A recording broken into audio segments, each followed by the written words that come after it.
Welcome. My name is Raquel Gabrielle. I'm author of 2 urban fantasy novels so far, working on my third. And today I kind of wanted to go over how the 24-hour novel writing challenge, went for me. And of course, before we get into that, I'm going to put up here the book reveal for my cover for book 3. Here it is. It's glorious. I love it. I work with Kyla. She's an amazing artist, and she's been doing my book covers since the first one, and I hope to work with her until the end of the series. But I love this one. This one portrays Domini, who is a siren, and Blaze, who is a snake charmer, and of course Alexia, who is the badger shifter with some magic. More about that in the future books, / if you've read them, you know what I mean.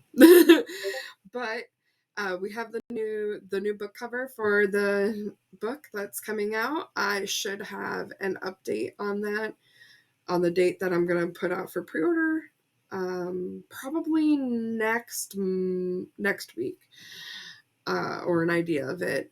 I did want to go over how my 24-hour novel writing challenge went.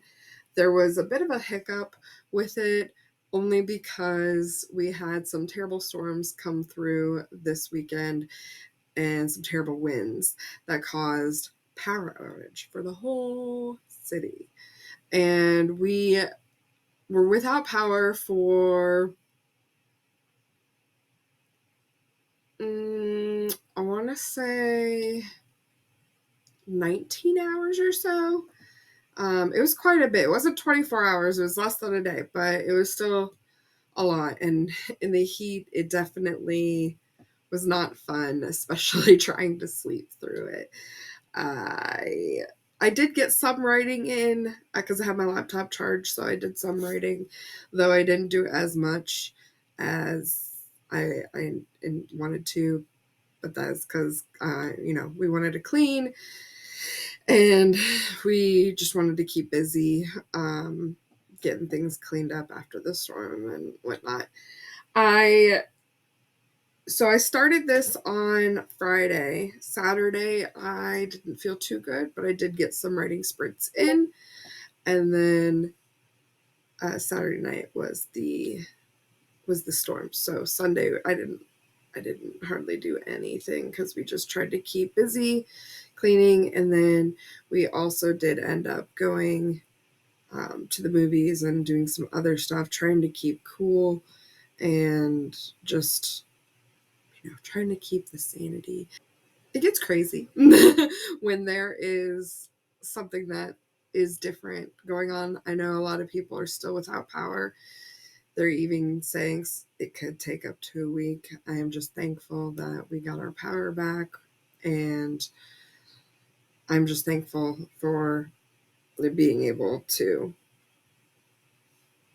be here and having the power on, having the AC. I am very thankful for that. Though our town is coming together. They're like, businesses are going out there and making sure people, have places to cool down, have places to charge. But we're trying to stay home as much as possible, only because some of the driving is a little hectic out there, and people are kind of thinking kind of end of the world, getting gas. But we're safe. We're good. So no problems there. I did write over the 3 days. I did write for 7 hours, and I had about 7,157 words. I will have more charts like in my blog posted, like I wrote out a sheet of like the sprint that I did, like if it was an hour, 2 hours, or half an hour, like when I started it, and the word count that I was at, and how many words I was able to get in that sprint time. I do want to, since I didn't really get the full 2 days because of the power, I did want to kind of give myself more time to try and, get more words. I'm pretty much at the end of book 3.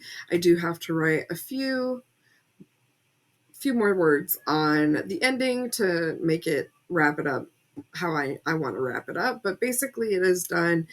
I wanted to give myself, of course, a little bit so I could wrap that up nicely. So I will be doing on Tuesday and Wednesday more writing sprints for myself instead of going straight into edits. I will be, finishing the book. I did not get to the next book quite yet.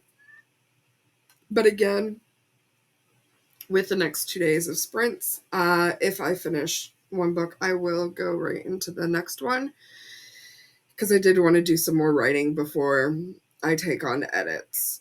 And yeah, we have July coming up, which is Camp NaNoWriMo for July.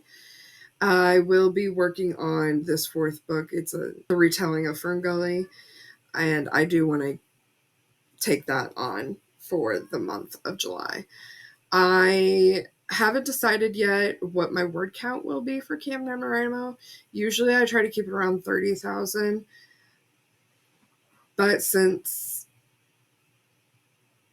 my scheduling changes, I might try to do 50,000. I definitely think that's doable, so that I can get a good chunk of it written out. If not, try to get most of it written out for July.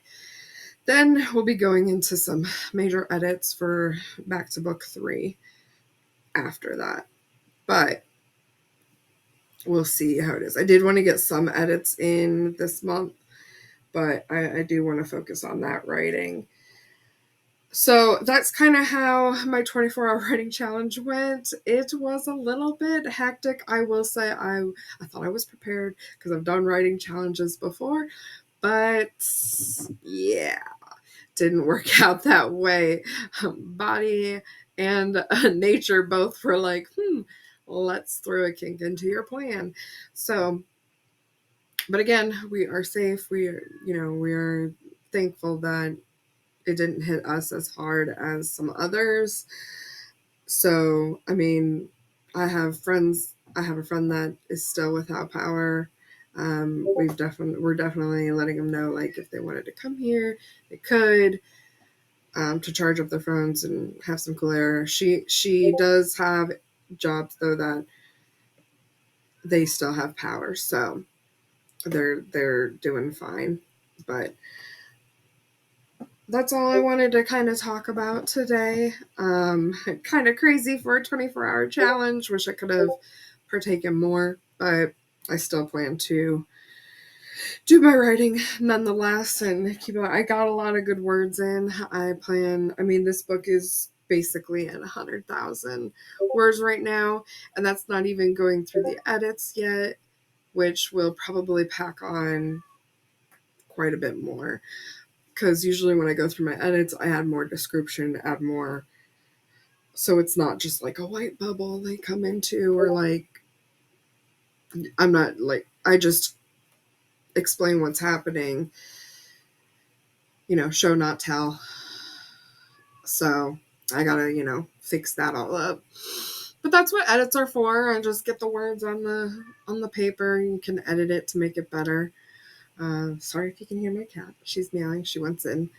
So I'm gonna go. We got the cover release. I will be posting that also everywhere. And I did the 24-hour challenge to get me book 3 done. I wish I could have written on book 4, but that will be to come. And I'll talk to you guys next week. Bye.